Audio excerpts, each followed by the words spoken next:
he was unlucky. The first Institute fellows tended to be, many of them, or several of them, people who had been supported by Charles R. Crane, like George Antonius and Sam Harper, who became Institute people. That was the core, with people also in Mexico, in Manchuria, and so on. In that first generation of maybe 8 or it could have been 10 people, 4 died prematurely. And all of the whole planning for this core of American specialists fell down. Then came the second generation. A second generation starting with John Hazard. I wanted to ask you about that. Who came in the early 30s, and several others, Howard Wiedemann and others. By that time, Rogers had concluded that he couldn't find the type of person he was looking for who was professionally equipped. And therefore, he would have to start training such people. And this is where the shift from the original purpose came to be, the Institute being a training organization. So he began picking younger people who maybe didn't know anything at all. Tom and I didn't. But he thought would have promise. What happened that second generation was that they were pretty ripe, ready to develop something like this by the beginning of the 40s. And of course, by then the war was at hand. And they all dispersed to war jobs.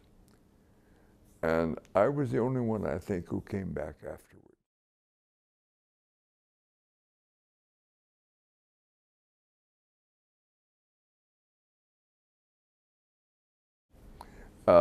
Tom Blakemore had grown up in Sapulpa, Oklahoma, and had rarely been out of it. He'd just gotten a law degree, but it was there.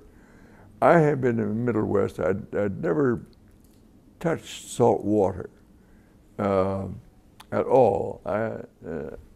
And so he decided that we better have, each of us, a year in England. Tom went to Cambridge, and I went to the School of Oriental Studies in London.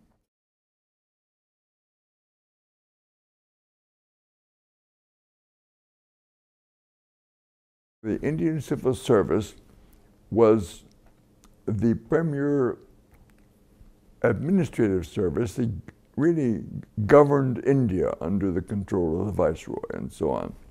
By 1938, it was no longer all British. It was half British and half Indian. And this was a one-year course in which they offered history and language and religion and social things and riding course and so on. And so I was shoehorned into the one in London. Now, I had originally thought I'd go to Cambridge or Oxford, which is better known here. But it turned out that the Indian Civil Service probationers got nothing on Indian economics. And as an American, I thought that was very strange. But it did have courses on Indian criminal procedure code. Well, I knew I would never be a third-class magistrate in India. So I chose London and went over to London School of Economics, which had a first-rate professor of Indian economics there. And so because the ICSA, Indian Civil Service, was a prestigious outfit, it would have teas for major figures in the Indo-British field. Krishna Menon would come for tea, for example.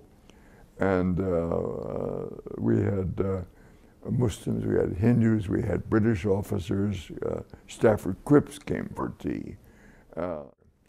But the main advantage was that beyond what I may have learned, which I hope was something, when we got to India, I had classmates in almost all of the provinces because these probationers had been scattered across the map of India.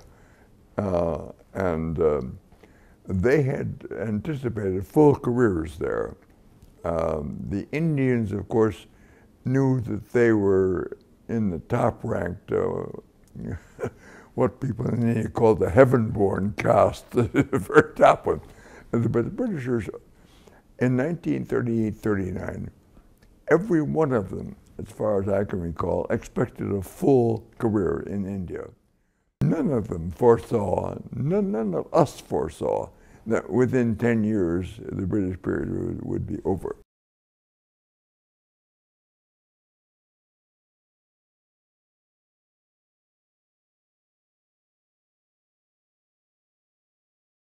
My original assignment was to try to learn something about India. Very specific.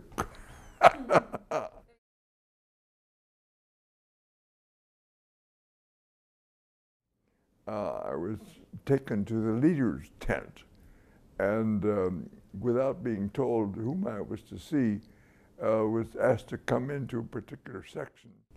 And there sat Nehru. Well, of course, I recognized him immediately. Well, we talked, and then he said, well, why don't you stay here in the leader's camp for the next 3 days, and we'll talk when I have time. Well, he was terribly busy, but on the other hand, during those 3 days, he gave me a kind of précis of his book, The Discovery of India, the background of India, the history, the culture of India, and so on and so forth.